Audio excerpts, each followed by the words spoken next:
अब्दुल कुद्दूस को दावत सुकून देते हैं और इनके तकरीर का उन्वान है नमाज मोमिन की मेराज है। नमाज मोमिन की मेराज है।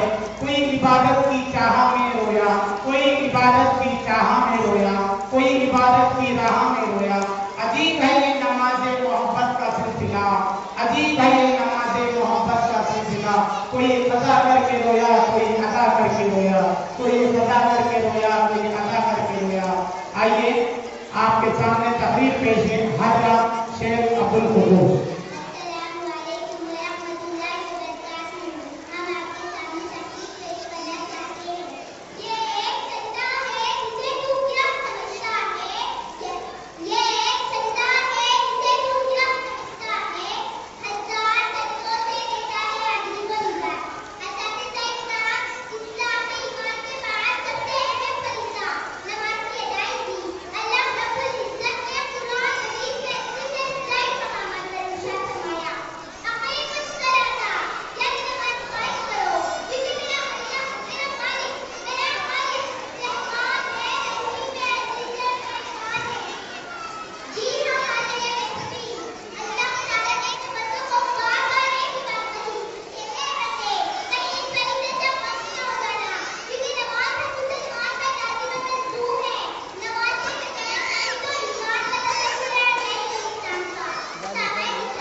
Please subscribe to my channel for education and entertainment videos.